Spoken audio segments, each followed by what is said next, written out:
रतनपुर नाम के एक गांव के छोटे से कोने में एक झोपड़ी थी। उसमें लता अपनी बेटी उषा के साथ रहती थी। उषा के पिता का स्वर्गवास बहुत साल पहले ही हो गया था।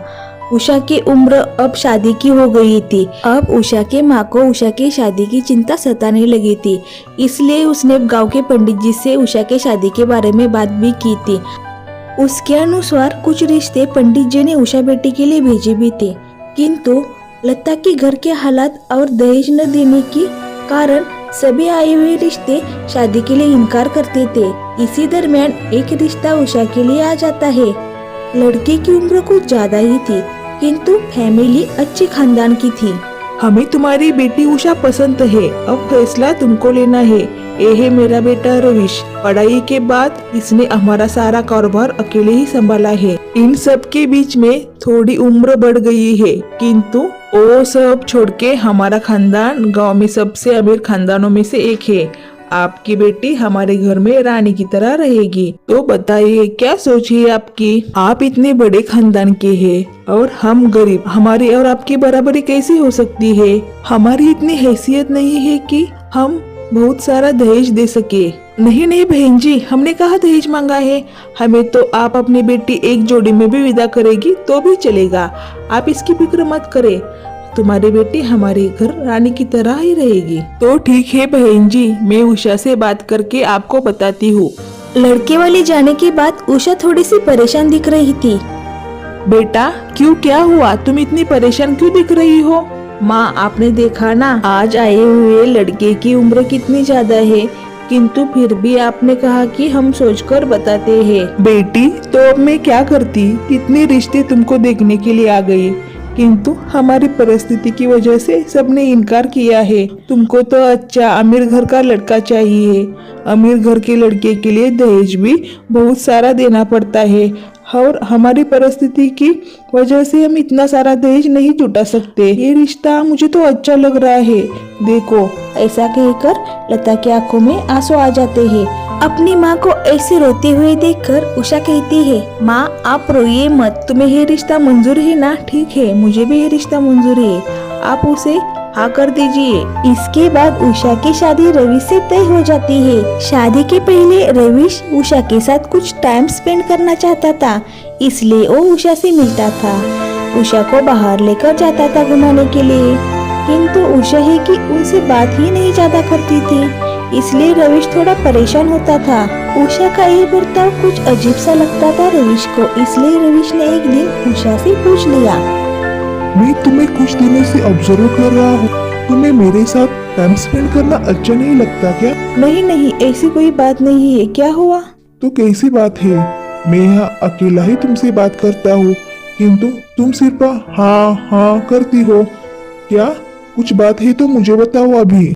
नहीं ऐसा कुछ नहीं है, ओ मुझे आप थोड़े से अजनबी लगते हो ना, और अजनबी लोगों के साथ मुझे दोस्ती करने में थोड़ा सा समय लगता है। मैं कैसे अजनबी हो गया? हम तो कितनी बार मिले हैं। किंतु ठीक है, तुम ऐसा कहती हो तो मैं मान लेता हूँ। और ऐसे नहीं है, अब हम मिल रहे हैं ना, धीरे धीरे सब ठीक हो जाएगा। आप सोच रही है वैसा कुछ नहीं है। मुझे उषा की ये बातें कुछ हजम नहीं हो रही है। मेरे एज के बारे में मेरी माँ ने उसे पहले ही बताया है, किंतु आखिरकार क्या बात हो सकती है?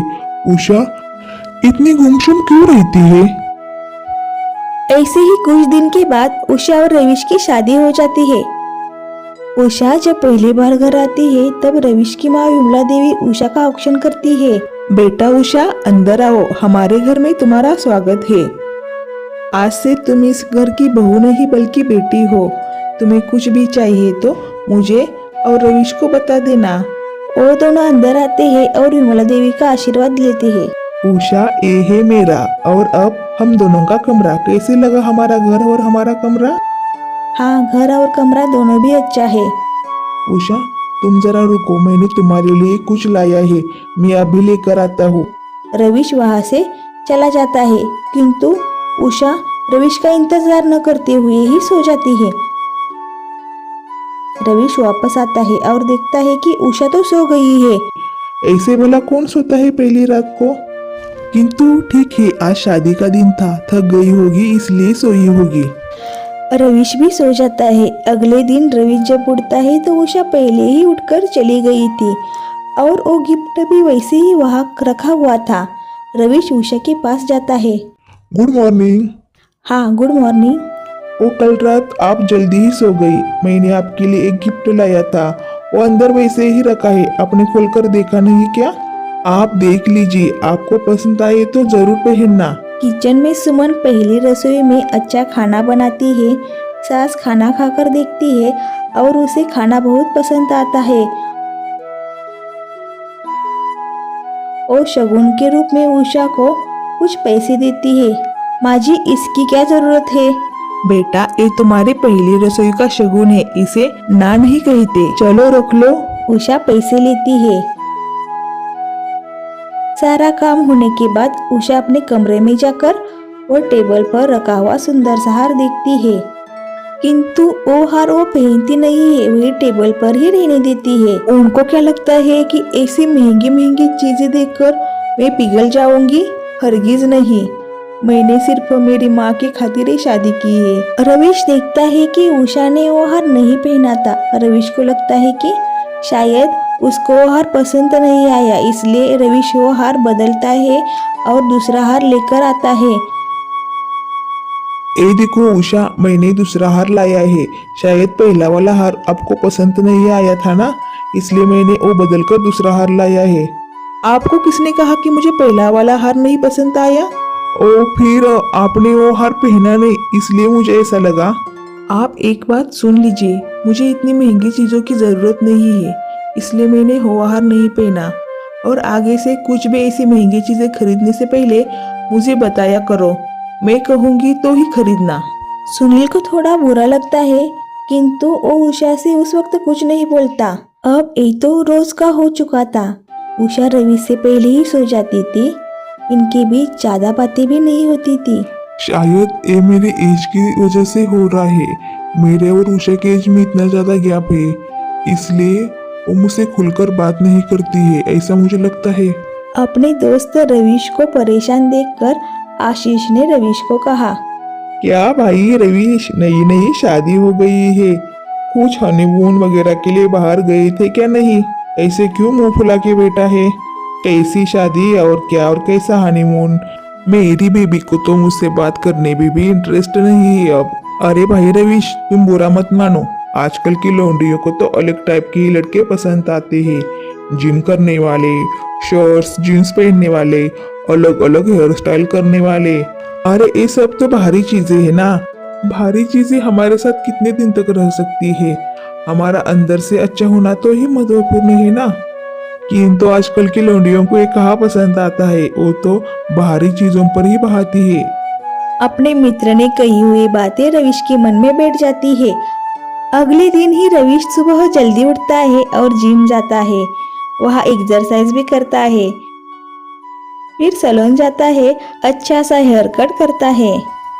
किंतु अभी भी उषा रविश की तरफ देखती भी नहीं थी। रविश फिर कपड़े की दुकान पर जाता है और वहाँ से अच्छे कपड़े लेकर आए है और वो पहनता है। मैंने कपड़े भी अच्छे पहन लिए, हेयर स्टाइल भी इतना अच्छा किया, किंतु उषा है कि मेरी तरफ देखती भी नहीं है। अब क्या करूं? इसलिए रविश फिर एक स्टोर जाता है और फेयर क्रीम लेके आता है और वो फेयर क्रीम भी वो लगाता है, किंतु उसका असर भी नहीं होता।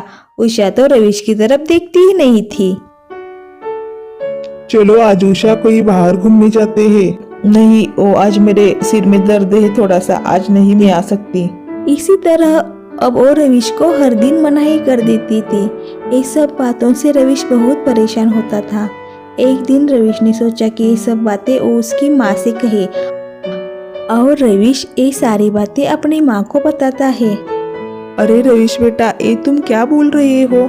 मुझे तो लगा कि आप दोनों के बीच में सब कुछ सही चल रहा होगा, किंतु अब तो तुम पति पत्नी भी।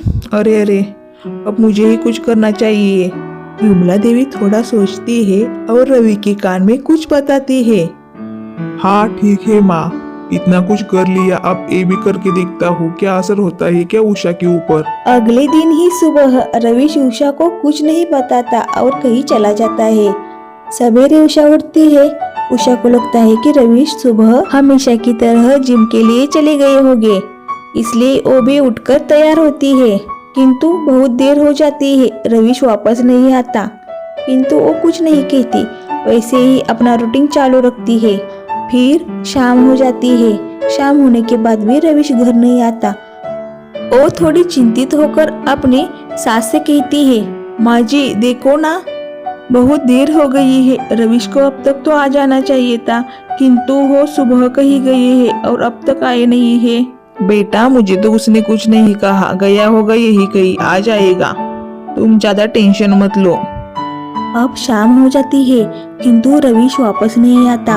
अब उषा ज्यादा ही परेशान दिखने लगती है और अपने सास से फिर आकर कहती है, देखो ना माँ जी, रवीश अब तक नहीं आए। मैंने तो उनको कॉल करने की भी बहुत ज्यादा कोशिश की, किंतु उनको कॉल भी नहीं लग रहा है। मुझे बहुत अब फिक्र होने लगी है। माँ जी आप जरा देखिए ना। हाँ बहू, मैं भी देखती हूँ कहाँ गया है वो। किंतु विमल देवी को ये सब मालूम था, इसलिए वो कुछ नहीं कहती। वो चुपचाप वैसे ही बैठी रहती है। पूरी रात निकल जाती है। उषा इंतजार करती है, किंतु रवीश नहीं आता। अगले दिन सुबह उषा बार बार रवीश को कॉल कर रही थी, किंतु रवीश का कॉल नहीं लग रहा था। उषा अब बहुत परेशान होती है और रोने लगती है। क्या हुआ बहू, तुम ऐसे क्यों रो रही हो? माँ देखो ना, रवीश कल सुबह से आए नहीं है, मुझे तो बहुत डर लग रहा है। बेटा तुम दोनों के बीच कोई झगड़ा हुआ था क्या? नहीं माँ, हमारे बीच कोई भी झगड़ा नहीं हुआ था। आ जाएगा रवीश, मैं कुछ करती हूँ। ऐसा कहकर विमला देवी कमरे से बाहर जाती है और उषा बहुत जोर जोर से रोने लगती है। तभी वहाँ रवीश आ जाता है। रवीश को देखकर उषा बहुत खुश होती है और रवीश के गले लगती है। आप कहाँ गए थे? आपको मालूम है ना मैं कितनी परेशान हो गई थी। अब आगे से कहीं जाना हो तो मुझे बताकर जाइएगा। इस तरह विमला देवी ने बताया हुआ प्लान वर्क कर गया था और अब उषा ने रवीश को अपने पति के रूप में पूरी तरह स्वीकार किया था। अब उषा को अपनी गलती का एहसास हुआ था और वो एक साथ बहुत खुश थे।